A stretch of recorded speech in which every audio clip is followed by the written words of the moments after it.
I don't know if I watched this show with you, Kyle, but I definitely watched it with my friends in college. Like literally the summer that I moved from Calgary back to British Columbia, this was all that we watched throughout that summer. Do you remember the show, The Inbetweeners?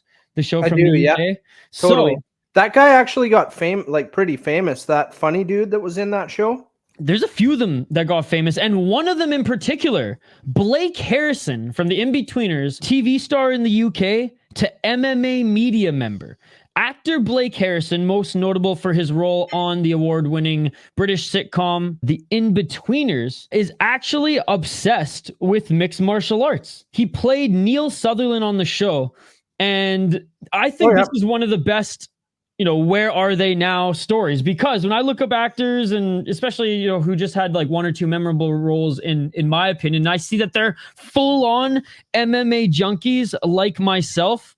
That is amazing. And he's done some work for TNT now, and what a lucrative hobby now, doing and hosting a MMA podcast, getting media credentialed for all the UK MMA events, and bringing on fighters the likes of Volkanovski, Brian Ortega, and other champions in the sport. Now he's 38 years of age, but the actor hosts a podcast called the MMA Podcast with YouTube star, actually, Stu Griffin. If you guys are unfamiliar with Stu Griffin, he's a podcast producer, podcast host, and a very famous van life vlogger. That's super cool. Yeah, so Blake was saying in this article here, which I will link in the description, that it's hard to find, regular work as an actor, especially in between big roles. And in his time off, he says he gets not necessarily anxious, but he twiddles his thumbs. He wants to stay busy. And how cool was it to be featured on a podcast with Stu Griffin?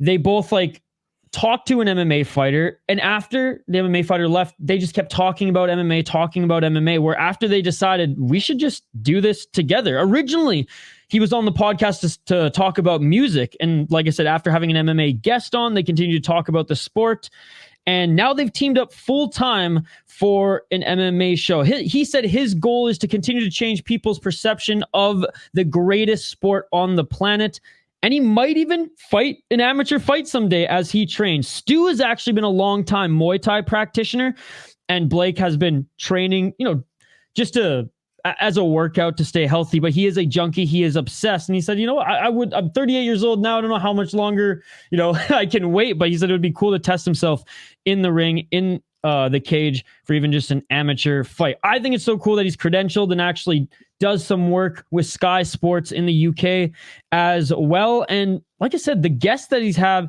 been amazing. Let me scroll down. You know what I think is super cool too? I don't know, I totally agree. If anybody's seen the movie Fight Club, which if you haven't, you better go and watch it because it's an amazing movie. But how much can a person know about themselves if they've never been in a fight? Yep. And for me, I think just like I've had lots of battles myself, and you win some, you lose some. But when you realize that you can get back up and do it all over again, I think that's one of the biggest moments where you're able to realize a lot about yourself. Anybody that's just never had to put themselves in that kind of situation. I mean, not that I'm saying you should go out and battle your weekend warriors at the bar, but you learn a lot about yourself when you are put in that kind of situation. So I have a lot of respect for anybody that is willing to put themselves out there just to have that experience, even if it is, not that there's anything no downplaying professional sports, especially professional MMA, because obviously those guys are doing it in front of a crowd. Whereas for me personally, it's generally just a circle of friends, but yeah, super cool, man. I'll jump on that as well. I did a bunch of sparring and point fighting when I was a kid. Me and the boys, maybe in high school, we had a couple of drinky poos, a couple of lucky loggers in us.